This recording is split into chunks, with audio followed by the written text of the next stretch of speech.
Welcome to the Daily Insider right here on VegasInsider.com. Kevin Rogers with you as we take a look at a lot of baseball today. We'll get to all of that and some college football talk and NFL as well. The big news, Cam Newton released by the New England Patriots today.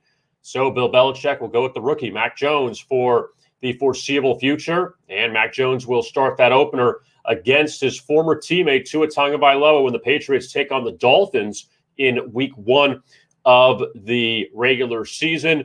But we'll get to that and a lot of college football with week 1 starting in just 2 days from now as we bring on Bruce Marshall, our old friend who he's been around the game a very long time. And Bruce, welcome to the Daily Insider. Good to see you again. Yeah, it is great to be here, Kevin. Another season. They're all sort of running together in my mind. It seems like we just finished the last one, but it's a real season this year. Last year, we had to juke and jive the whole way through the season. This year it looks a little more normal, so good deal. Yeah, and let's get going with the top news of the day now. Cam Newton released by the Patriots, and the thought was Mac Jones would eventually become the quarterback of the Patriots, maybe a month in or so. Let Cam, let him do the dirty work for a little bit. They play Tampa Bay in week 4, but Belichick went with the rookie right out of the gate. What were your thoughts on that? Yeah, I'm a wee bit surprised, but I guess if you drill down a little bit more, it shouldn't be that surprising because Mac did look pretty good throughout all he was in. So I'm not totally shocked in that regard. One other note that made Belichick a little bit more confident in this move is Brian Hoyer is still around. So you've got a veteran just in case this doesn't work. The upside with Cam, I think Belichick sort of figured there was only so far they could go with Cam anyway. And let's give Mac a shot, and hopefully by later in the season, maybe he's really up to speed, and he gives him a little bit more of a ceiling. Hoyer could probably deliver the results as good as Cam if Belichick has to go that direction. So I guess if you drill down, it makes some sense. It's also probably good for Cam right now because he will have a landing spot. Kevin, by next week, he's going to have some place to go. It could be Houston. Like we were talking about off air, it could be Dallas looking for a backup, maybe for Dak. There's some other spots there. Things will change elsewhere where Cam's going to have a chance. So I think Belichick, it was good to give Cam a shot now to hook on somewhere else because he really didn't figure beyond half season, I think, anyway, in New England's plans. Now, taking a look at college football, Bruce, and we got a big week coming up. We had a few games in week 0, all unders.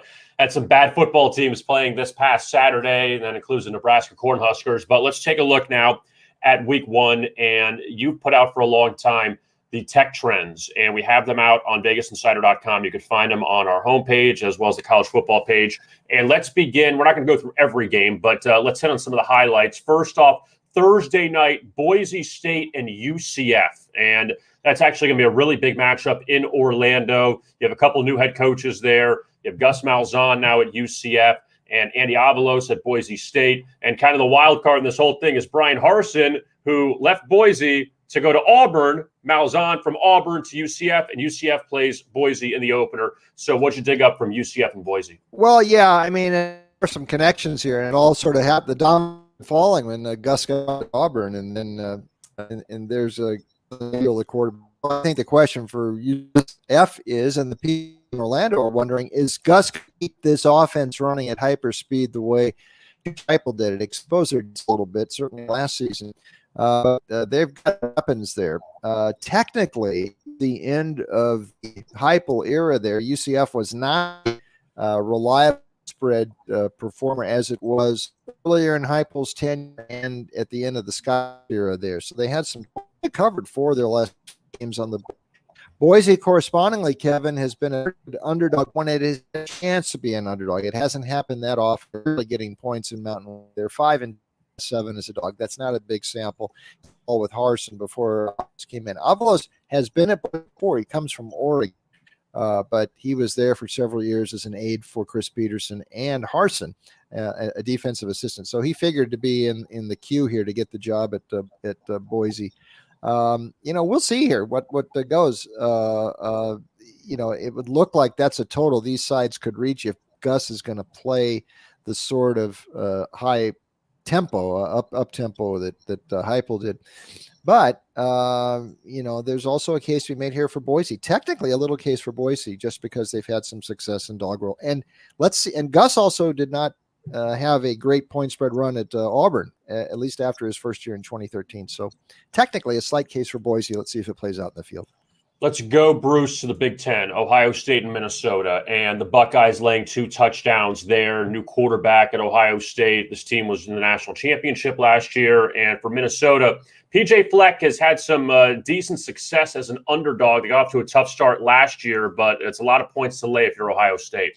It is, and I think, a couple of things here. Ryan Day has been pretty ruthless when you look at his record there. He's covered 6 of 7, out on the road here in Big Ten play. They haven't played Minnesota much. It's interesting. They only played 3 times during Urban Meyer's tenure, and the Gophers didn't beat Ohio State, but they did cover each of those matchups, not since 2018.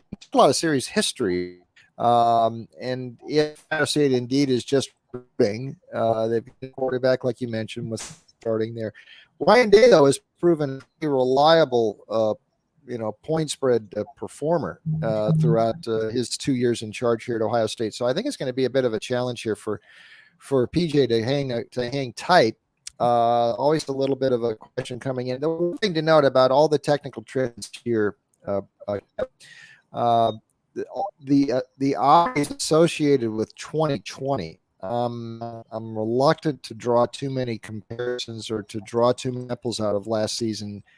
Generally, there are some certain. We'll get to some of those games later, perhaps, but I'm not sure how much should weigh what happened last year. Minnesota played a lot of games last year. 10 teams did. We thought the COVID year impacted Minnesota a little bit more than some of the other teams. Nonetheless, Ryan Day has been a pretty tough. It's been tough to bet against Ryan Day, so I'd be a little bit reluctant to give Minnesota a recommendation here. Let's take a look at some of the Friday games too, Bruce, and let's go to the ACC with North Carolina and Virginia Tech. And look, Mac Brown's done a pretty good job, restarting his career after he was in TV for a little bit, and obviously the job he did at Texas, but going to North Carolina and making the Tar Heels a big threat in this conference. And Virginia Tech, you see them here as a home dog. You don't get that often with the Hokies, but what did you find with the Tar Heels and the Hokies? Well, the one overwhelming thing when you look at this game is that under Justin Fuente, who, by the way, enters this season under some fire, I think, Kevin, they have not offered a lot of point spread value lately. Just 13-20 versus the spread, their last 33. So they're underwater against the number. They didn't cover their 2 tries as a dog last season. Again, do we want to put too much stock in 2020? In this case, we might. I'll get to that in a second. Worth pointing out that Fuente did cover all 4 as a dog the previous 2019. But here's a spot, Kevin, where you wonder if last year we should consider a little bit more strongly with Virginia Tech. That was their first non-Bud Foster year. Longtime defensive coordinator, retired. We saw Virginia Tech's defense really dip last year. They ranked 103 nationally on defense. So it wasn't the same defense under the new coordinator, Hamilton, who had been actually a protege of Bud's. So in Virginia Tech's case, you're wondering if that downturn last year might have some validity carrying through here to 2021. Max spread numbers have not been all that overwhelming. He's only 2 as ACC road chalk last year, so there's not much sample there. But it's a short price, and you figure if North Carolina can win, they can probably cover this game. So it might look that way a little bit.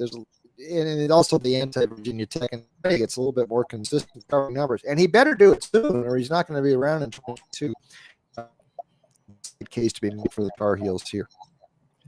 Also on Saturday, Bruce, Penn State and Wisconsin. That's a pretty good matchup there in the Big Ten in Madison. And you mentioned that Penn State, the rough start they got up to last year, they finished strong, though. And Wisconsin's always been good there in the Big Ten. But again, another big year for James Franklin and what he can do there. But also they got to get off to a good start this year.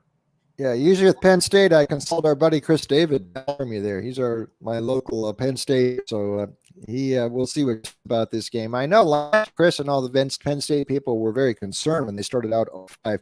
They did rambling down the stretch, though. They seemed to figure some things out and won and covered their last 4 games. There's a long ago Penn State season in 1964 where they closed the year as one of the best teams in the country, but it reminded me a lot of the pattern they had last season.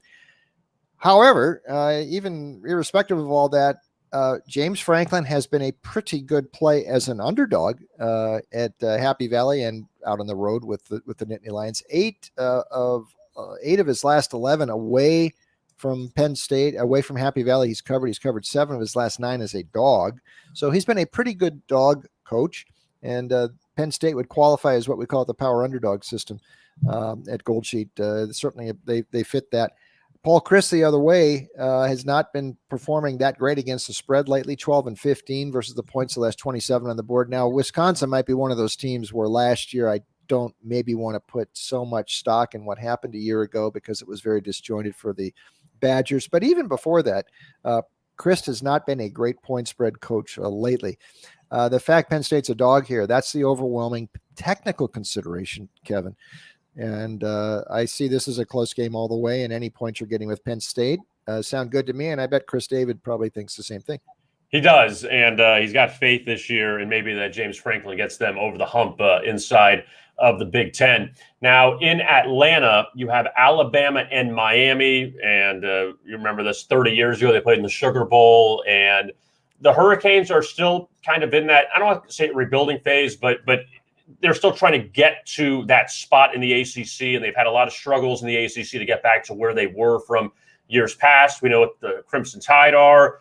They have a new quarterback, new running back, new receivers, but they're still all going to be great because it's Alabama and Saban reloads. But Alabama nearly a 3-touchdown favorite in this game against the Canes. You know, it's interesting, Kevin, a moment ago, you're talking about the NFL and mentioning Mac Jones. And you think about it, a couple of years ago, Nick had Mac Jones, Tua, and Jalen Hurts all in the program at the same time. So figure that, I mean, you talk about reloading. I mean, he just goes and plugs guys in, and they're thinking that the new quarterback, Bryce Young, is going to be just the same. He might be even more ballyhooed than the previous 3 guys coming into Bama. So we'll see. They've also done very well in these openers, and especially these neutral field openers under the Saban, in the Saban era.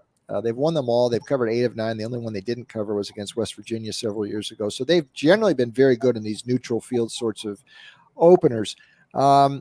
You're right about Miami. You know, we saw them last year try to once they tested that top level, it didn't work out well against Clemson. They were whipped in Death Valley. They also got eviscerated by North Carolina down in Miami last year too. So I don't know that they're quite at that level. Derek King is going to play. There was some question about him in the offseason. I was up at AC Media Day in Charlotte, and I saw him. He looked like he could have spurted in the street to the Hall of Fame if he could. So he's there, and this gives Manny Diaz a punch chance, but I'm not an F defense. They also haven't been a real spread overachiever. 5 and 9, they're 13 against the number. One caution about this, Kevin, whenever a game like this, they put these numbers up in Las Vegas and elsewhere earlier in the summer. And this thing, I think the first thing we saw, 13.5, 14, which I thought was a little bit too low. As expected, I bet this thing up and said right now it would be at 18. So from that thought, you think, geez, maybe I should have got it at 14, but I thought that number was bad at the start. Number probably should have been near 18. That's where it sort of settled.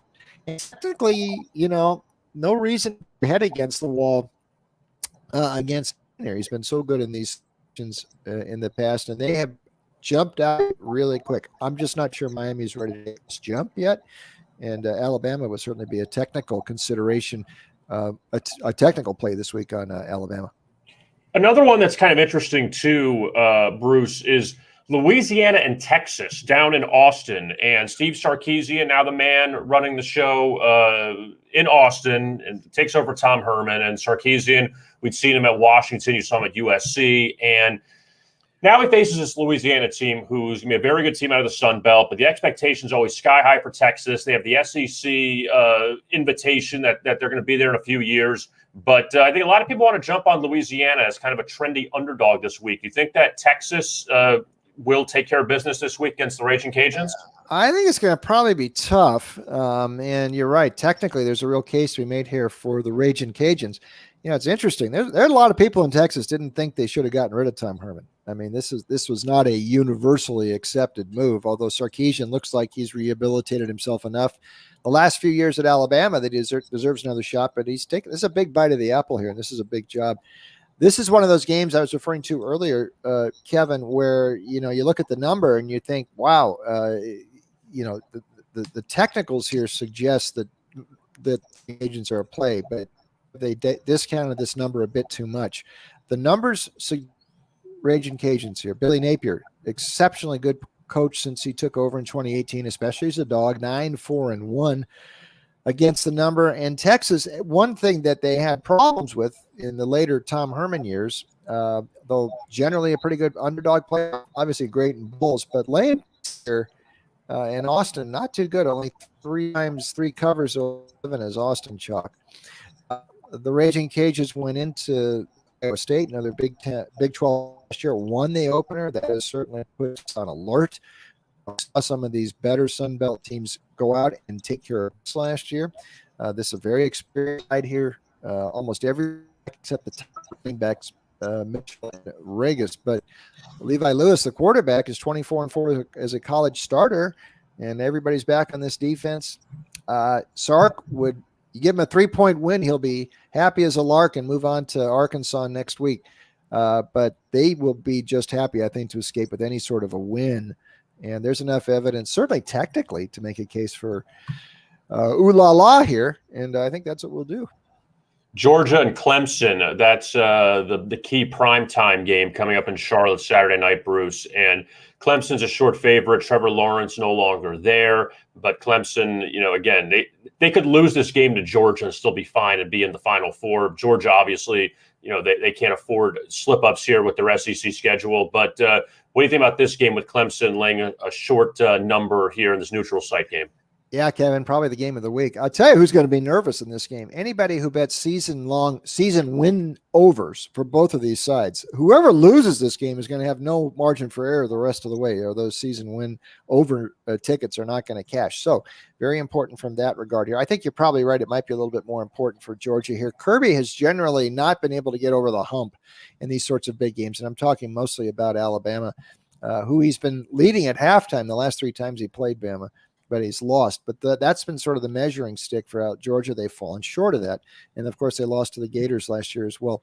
We'll see about, Clemson here post-Trevor Lawrence. But Dabo's been winning for a long time. He's also been taking the Tigers into Charlotte every year for the ACC title game and winning them 6 in a row, usually by big margins. The last 4 have been kind of blowouts. DJ got a test run at quarterback last year, and we saw him at Notre Dame. That game, they did lose that game, but he set an Irish opponent passing record with 439 yards passing. So he's had his test run. I'm not as convinced about JT Daniels the other way. We'll see about Georgia. They fell short against Alabama and Florida last year, and I thought they were very fortunate to get by Cincinnati in the bowl game.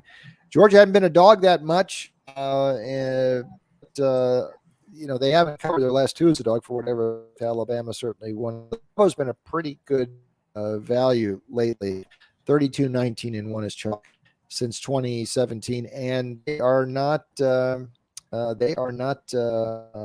big favorite. So, case to be made for I think here in Charlotte.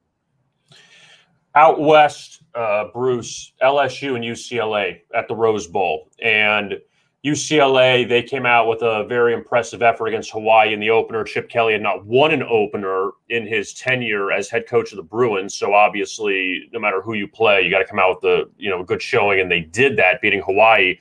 Now you have LSU going out west. And obviously, they got to deal with all the stuff from Hurricane Ida. They were displaced due to that. And, fortunately, they can kind of play the road game. They don't have to worry about, changing venues, kind of like what the Saints are going to have to probably do in 2 weeks against the Packers. But with this game, UCLA favored against Hawaii. Now they're flipped to an underdog against LSU.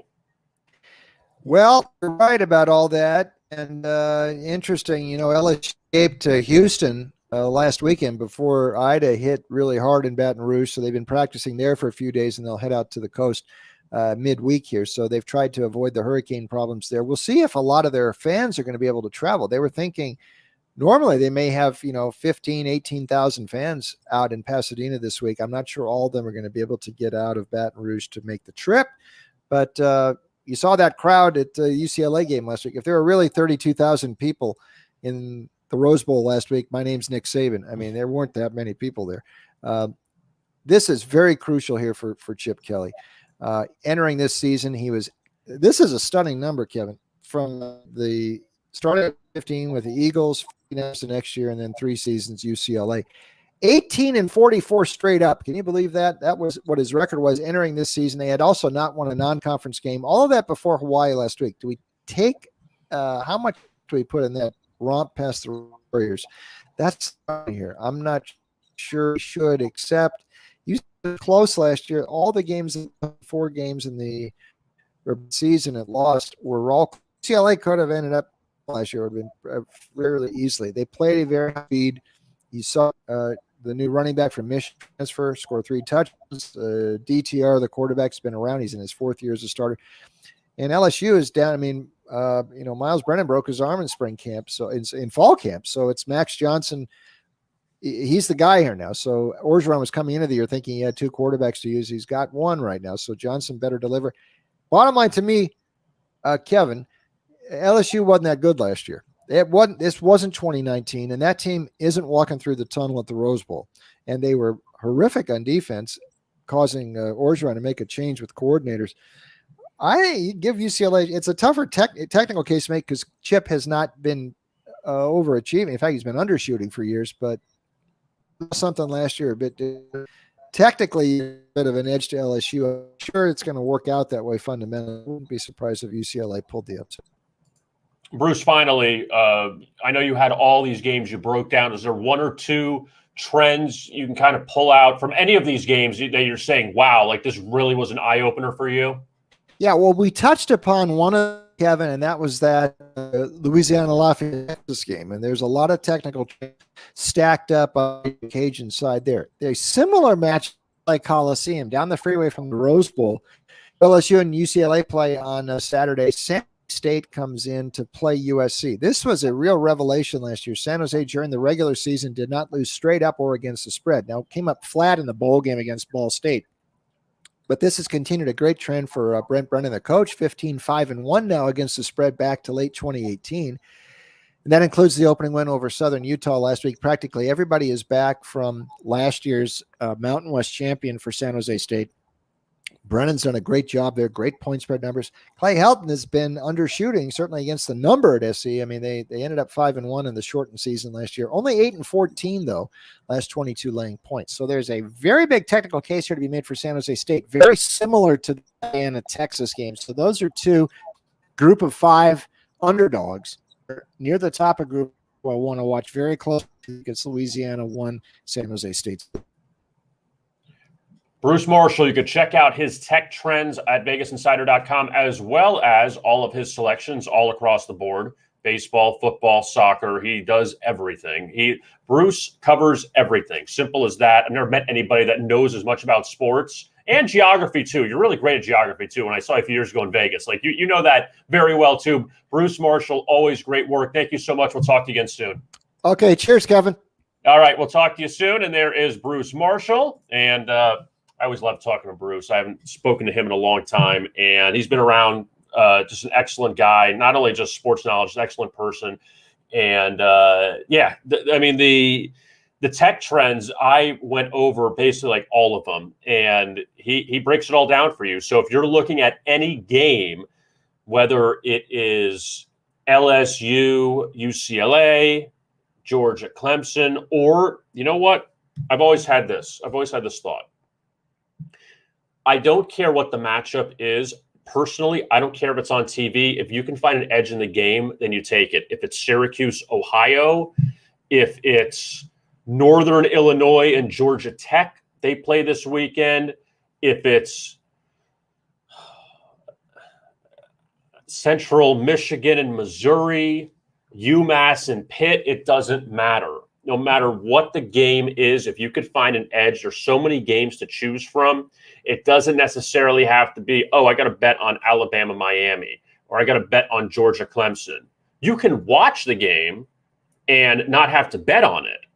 But you can also find those other matchups kind of under the radar where you say, wow, there I have a chance to win.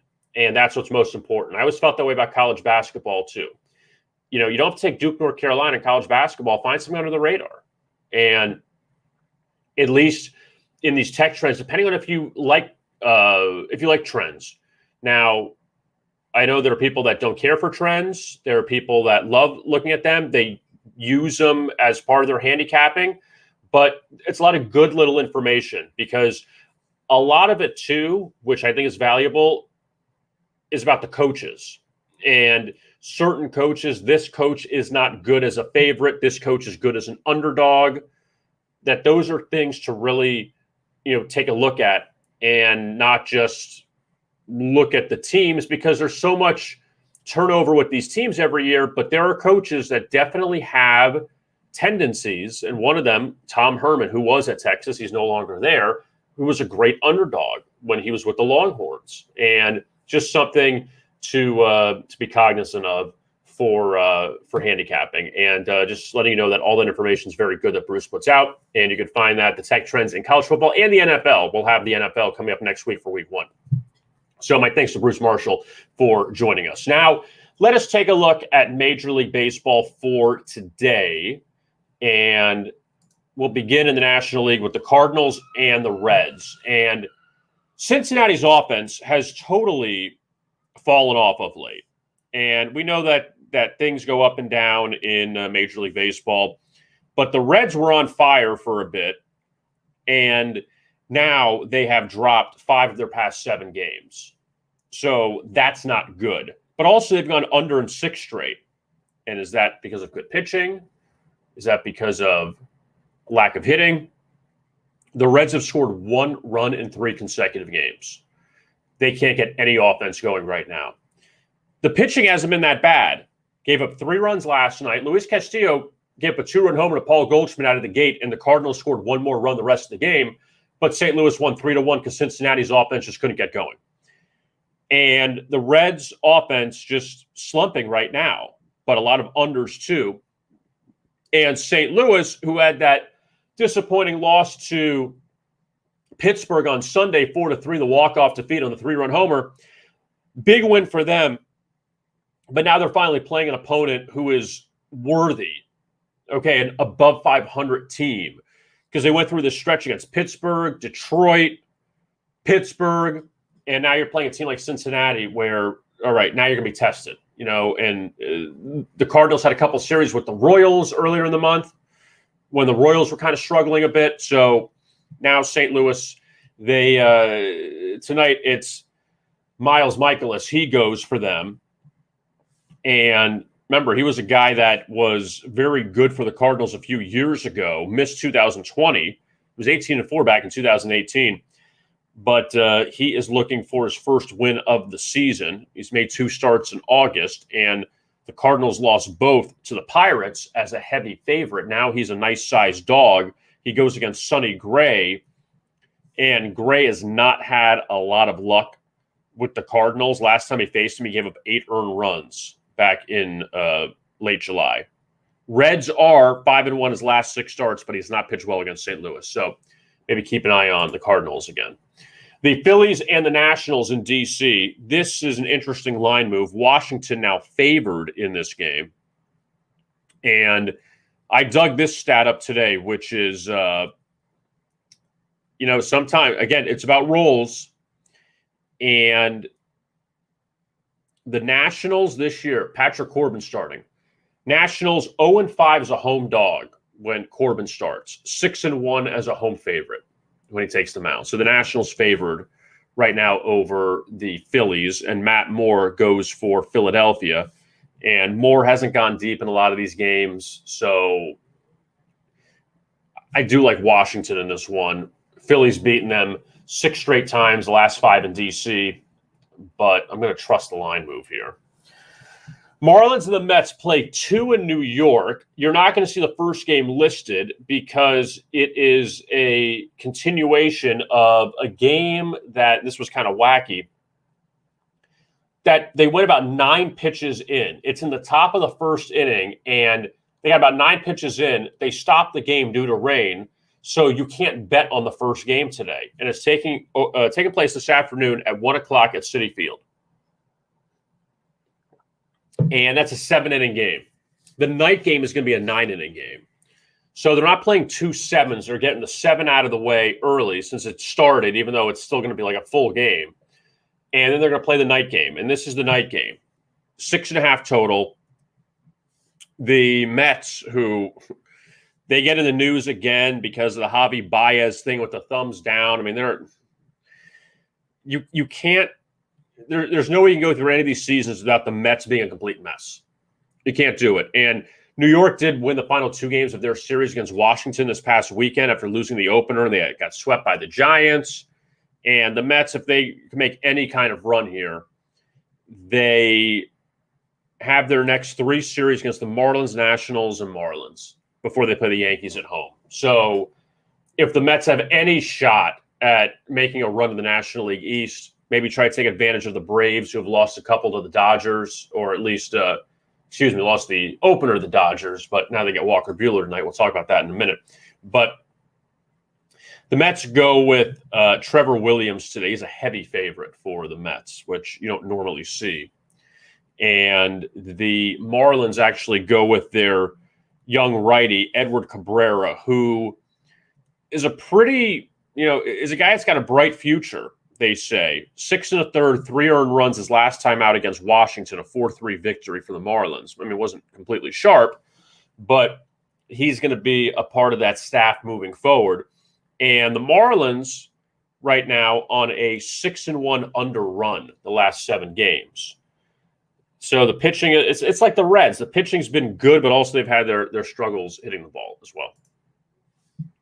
The Padres and the Diamondbacks in Arizona. And I'm upset with myself because last night I would have thought that would have been a great spot after the fact, of course, when Tyler Gilbert, who no-hit the Padres earlier this month, his first major league start, he was starting again against San Diego. So you had to figure the Padres would figure him out. Fernando Tatis had a home run early. Padres jumped on the Diamondbacks. Arizona came back and made it a game, and then San Diego scored late. They won on the run line 7-5. But that would have been a good spot maybe to back the Padres. Chris Paddock went last night. And tonight it's Blake Snell. He is squaring off with Zach Gallen. Now, this game is an interesting handicap because, Zach Gallen is coming off 2 terrific starts, both on the road, against Colorado and against Philadelphia. Now, against Colorado, 7 scoreless innings, 3 hits. He gets pulled up 2-0. Colorado ties the game at 2. They hit a 3-run homer in the 9th to walk off, win 5-2. So Gallen gets nothing out of that start. Then he goes to Philadelphia the next start, 5 scoreless innings. Well, 5 innings, allowed 2 runs, 2 unearned runs. And Arizona was up 8-2. The Phillies get 5 in the 9th, and Arizona holds on for an 8-7 win. So the Diamondbacks, they have, or at least Gallen has pitched better of late. He has struggled. Now, he faced San Diego when Fernando Tatis came back, gave up a few home runs to him, gave up, in fact, 3 home runs in an 8-2 loss back in mid-August. Now he gets him again. Gallen's been terrible at home this year.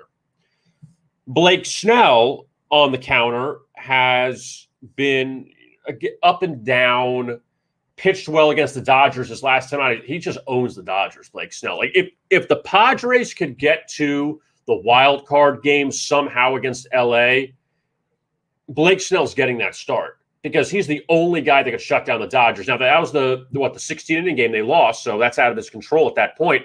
But Snell's had really good numbers against the Dodgers going back to the World Series last year when he was a member of the Rays. Snell started off the season. He was horrible on the road. The Padres are 4-1 his last 5 starts away from Petco Park. And he's given up, I think it's 4 earned runs in 4 starts. Let me make sure I get the number right. It is, 2 earned runs in 3 starts against Arizona this year for Blake Snell. And the last time he faced him, no decision in a 3-2 loss. I was up and down on this one. I kind of liked Gallen, but then I backed off because I said, I think a lot of people want to jump on him, seeing the numbers he's put up of late. And San Diego now 7-3, their last 10 on the road after winning the road opener. And the third loss came Saturday against the Angels. They won game 1 after Joe Musgrove pitched a shutout. And then they lost game 2 with Weathers on the mound, who's been awful for them. So now Blake Snell takes the mound this evening. The Brewers and the Giants, and we talked about it yesterday. Johnny Cueto was supposed to start. He got scratched, and the Giants have no idea who's going to start tonight. They have some pitching issues right now. Brandon Woodruff goes for Milwaukee. And look, when one side has Corbin Burns, who won last night, and then Brandon Woodruff tonight, and the Giants, who are expected to have some of their frontline guys go, and they don't go, and it's a bullpen game. It's just such a mismatch. I mean, you have no shot. And the Giants, look, they're the most profitable team in baseball this year. They're up 34 units. They have 84 wins. If they struggle in this series, then so be it. They do get the Dodgers coming up next. So San Francisco, I'm not going to say could be in trouble, but if they stumble in this series against Milwaukee and then they're running out of pitching and they face the Dodgers, who are breathing down their neck for the top spot in the National League West, San Francisco's fantastic season, they could end up getting relegated to the wild card game. And that's something nobody wants. Well, nobody wants if you were owning the top record in baseball the whole season. Now, if you are trying to barely get in the playoffs, you're barely on the cusp and you get in, you'll take whatever you can get just to extend your season.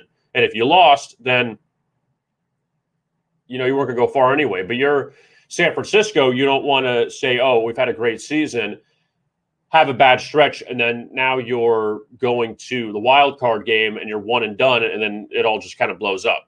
Kind of like 1993 when they lost to the Braves. Or the Braves caught them in Barry Bonds' first season with the Giants. Now, San Francisco scored 1 run in the last 2 games. Brandon Woodruff, who has been normally a great under pitcher on the road, his last 2, actually, you go back, his last 4 road starts, 3-0-1 to the over. So he went on a long under stretch on the road and now over recently, but he just beat the Reds 4-1 his last start, 10 strikeouts, so he kind of bounced back there. And when he faced San Francisco last time, so misleading because the Giants won 9-6 in extra innings, and Woodruff was laying 180, 6 innings, 1 earned run, 8 strikeouts. If you remember this game, 2-2 going to extras, 9-6 final. 7 runs by the Giants in extra innings, 4 by Milwaukee. So another one of those killers if you had the under of 8.5 and it gets blown up in extra innings. But Milwaukee, they've started off, they lost 2 of 3 to Minnesota, but they got a big win last night over San Francisco. The other game in California tonight, as far as the National League, the Braves and the Dodgers. And LA just jumped on Atlanta last night. Drew Smyly went on that big run I mentioned yesterday, something like 12-1 his last 13 starts that he was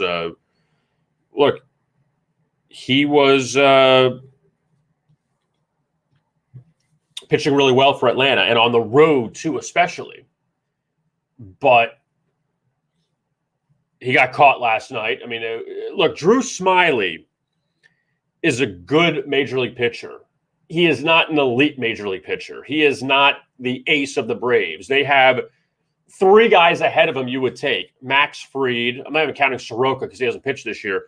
But Fried, Ian Anderson, and Charlie Morton, who goes tonight. And then you go to Drew Smyly, who's a good back-end starter who likely wouldn't start in the postseason. He would just be like middle relief or something like that. So he gets lit up last night. Charlie Morton goes tonight against Walker Buehler. Now, Walker Buehler is likely going to win the Cy Young Award. It was going to be Jacob deGrom. deGrom got hurt. Buehler and Corbin Burns is kind of down to now. Zach Wheeler likely out of the mix for the award, even though the Phillies won last night. Buehler's numbers have been great. 2.02 ERA, 13-2 record, almost 200 strikeouts. And he's gone his last 10 starts, 9 of them he's allowed 2 earned runs or less. So he's pretty automatic when he is out there. And for Charlie Morton, slow start this year, lost as a favorite his last time out against the Yankees. Morton, you look back at it, in 8 of his last 10 starts, he has 7 strikeouts or more. Like, that's crazy. And in Morton's last 5 road starts, the Braves are 5-0. So I don't know if you take a shot there with Atlanta, or at least maybe go to plus 1.5. Orioles and the Blue Jays. I don't know how many runs you can take with the Orioles to justify a bet with them, because they lost again last night at Toronto, and the Blue Jays finally hit the ball because their offense has really been struggling. And Toronto's getting there. They're getting there. They're just not on that level yet of the Yankees and the Red Sox and the Astros and the White Sox and the Rays. They're just not there right now. But Baltimore, what is that now? 19, 20, 20, 23 of 25 they've lost. So, again, no justification to really back them. And it's 3 or 4 losses by a run, so you're losing these games by multiple runs. Toronto's won 3 straight. I'll give them that. And Ryu goes for them tonight. He's 12-7. Lit up by the White Sox his last time out. But for the most part, when he's a heavy favorite, the Blue Jays win.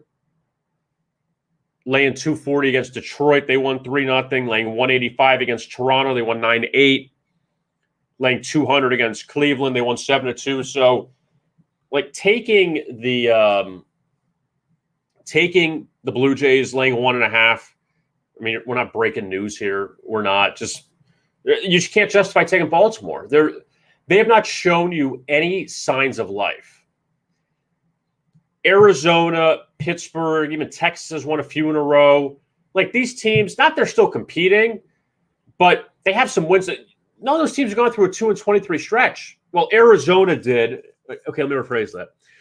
Haven't gone through that kind of stretch lately. Arizona went on that 16-game losing streak, whatever it was, months ago. And now they're at least more competitive now. Baltimore was competitive a few months ago. Now they're on that stretch. So we said that about Arizona a while ago. Now Baltimore's taking that role.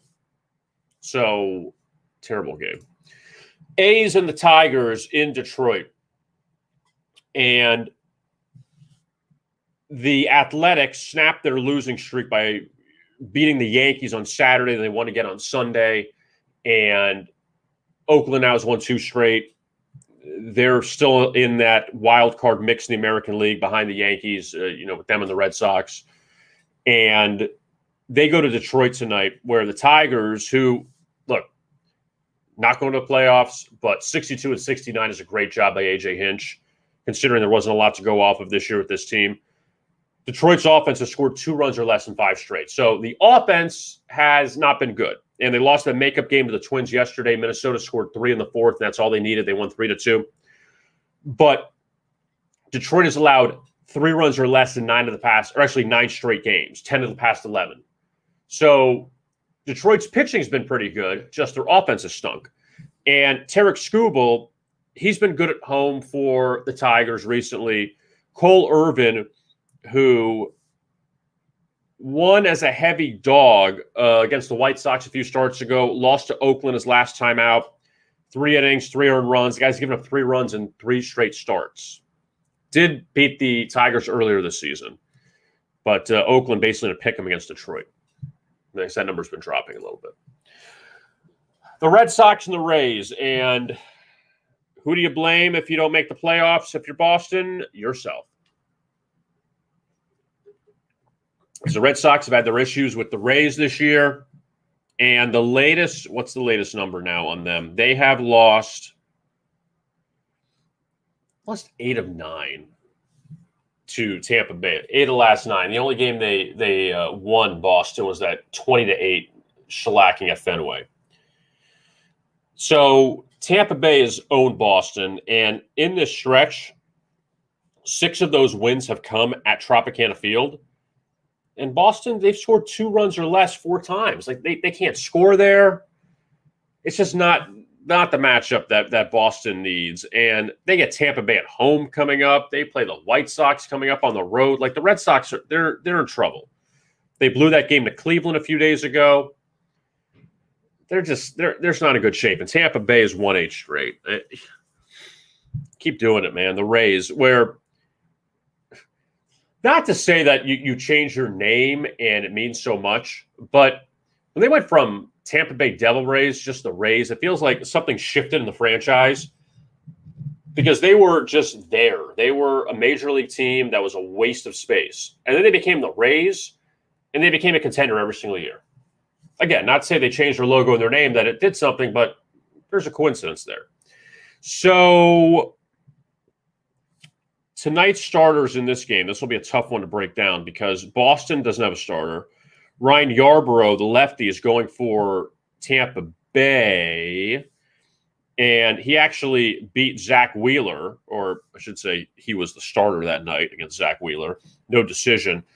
But for Yarbrough, Rays have won his last 4 starts, and he did give up 5 earned runs against the Red Sox back in late July, so just keep a note of that. In his last 2 starts against the Red Sox, he's given up 5 earned runs each. So maybe tonight's the time to fade Tampa Bay and take Boston. The Indians and the Royals in Kansas City. And let's see if they – the problem is that a lot of these teams have not put pitchers out. Zach Plesac is going to start for Cleveland. We know who Kansas City starter is, but Plesac, who has been up and down since returning to the rotation back in July. No decision against Kansas City back in early July. On the road, 1-2 his last 3 starts, and in 2 of those he gave up 6 runs or more. So he hasn't been great. The only really good start he had was at Detroit as a short favorite. So Plesac's numbers, a lot of overs in his stretch there. The Royals back home after they had this long road trip, which they played really well. They swept the Cubs in Chicago, lost 2 of 3 to Houston, but they lost the final game in extra innings. They won 3 of 4 at Seattle. So the Royals playing better right now. Cleveland avoided the sweep against Boston on Sunday. They were down 4-0 and came back and won. So again, very hard to break down when one team doesn't have a starting pitcher, but the Royals, though, on the cusp of 60 wins on the season. They've been completely all over the place this year. Shohei Ohtani was due to start tonight for the Angels, but he got hit on the wrist a few days ago, so manager Joe Maddon said, "You are not starting." And Jose Barria will start tonight opposite, or Jamie Barria, will start opposite Jameson Taillon, and the Yankees a heavy favorite. Angels won last night. How about that? So the Angels won 8-7. They've won 2 in a row. They've scored 18 runs their last 2 games, and that's something to be proud of. Barria was shelled his last time out against the Orioles. Actually, let me amend that one. I'm amending that because I don't want to give him that kind of terrible press. 5 hits and earned run, 3 1/3 innings. It was a 13-1 loss, though, to Baltimore. That was when the bullpen got knocked around. I can only get everything, all the facts right all the time. If I get 99% of them right, then I'm fine. But for Barria, he's winless his last 4 starts. So that's not good news for the Angels. They're a heavy dog tonight. And for Taillon, he's actually, I know he had that bad inning against the A's his last time out. New York's 8-0 his last 8 starts. Pretty impressive. And 5 of those starts came on the road. So now he is facing the Angels tonight as a heavy favorite. Yankees have lost 3 straight since winning 13 in a row. The Astros and the Mariners from Seattle, and the M's, who are off of that terrible weekend against Kansas City. They lost last night 4-3 to the Astros. So now Houston, they bounced back from that god-awful loss to Texas on Sunday, 13-2. And they've won now 5 of 6. So Houston trying to keep that separation from them and the Oakland A's. The Mariners threw out UC Kikuchi tonight, who had a 4-0 lead his last time out, blew it, and the Royals beat the Mariners 6-4. For Kikuchi, a tale of a few starts against the Houston Astros this year. So Kikuchi has faced the Astros 4 times. In 3 of those starts, he's given up 5, 4, and 7 runs. In the other one, he gave up 1 hit in 7 innings. You figure that one out. Lance McCullers Jr. goes for the Astros, and he continues to have a pretty solid season. Wasn't great his last time out, 4 earned runs against the Royals, and did beat the Mariners 2 starts ago at home. He's had good numbers against the Mariners this year. All right, 3 left. Rockies, Rangers in Texas, and Texas 2-8 this year at home after they win their series opener. So game 2, after they win the opener, they're bad. We know the Rangers aren't a great team anyway. Austin Gomber goes for Colorado. I got this number 2. The Rockies are 8-0 this year when Austin Gomber starts after they lost his last appearance. So Rockies favored. Pirates and the White Sox. Lucas Giolito, he no-hit the Pirates. Was it last season, I believe? Just lost track of, with the pandemic, you lose track of time. But it was, it was last season, last August, in Chicago, complete game, shutout, no-hitter, 13 strikeouts, 4-0 win for the White Sox. And for Giolito, the White Sox are 2-5 his last 7 starts. So that's something to pay mind to. And Pittsburgh, they beat St. Louis a few days ago. Cubs and the Twins from Minnesota. Save the worst for last. And it's Zach Davies and John Gant. Minnesota's actually played better. They took 2 of 3 from Milwaukee. They beat Detroit yesterday. They've had a pretty tough schedule this past month. And now they get the Cubs. The only thing I'll say about Zach Davies, 3.10 ERA his last 10 road starts. And that included a game in which he allowed 7 runs to the Rockies. So Davies, I don't know if you want to take him. John Gant, the former Cardinal. Cubs have seen him plenty. Now he's with the Twins. He was in that J.A. Happ trade. I don't know if you want to take the Cubs here, but I don't know if I want to lay that with the Twins. I don't feel confident laying that with the Twins tonight. I just don't. So that's the look at Major League Baseball for tonight. And we have plenty more that we'll talk about during the week, college football and also NFL. And in case you missed the news, Cam Newton released by the New England Patriots today. So it's the Mac Jones show. And the Patriots drafted the former Alabama quarterback in the first round. And he's going to start the opener against the Miami Dolphins against his old teammate, Tua Tagovailoa. And the Patriots down at 2.5 in that game. They were 3. And Mac now at 6-1 to win Offensive Rookie of the Year, second choice behind Trevor Lawrence of the Jaguars. My thanks to Bruce Marshall for joining us here on the live stream today. And you can check out Bruce's tech trends at vegasinsider.com. Also, we have a couple best bet videos you can see on our YouTube channel, Boise State, UCF, as well as Ohio State and Minnesota. Those games coming up on Thursday. We're getting closer to college football. I know last week was week 0, but those games were like a 0. So now we got good games coming up this week. I am Kevin Rogers. Thank you so much for watching this edition of the Daily Insider. And in case you missed any part of it, you can catch it on you can find our homepage, a link to it there, and also on our YouTube channel at Vegas Insider. I am Kevin Rogers. Thanks a lot for watching today's edition of the Daily Insider right here on VegasInsider.com.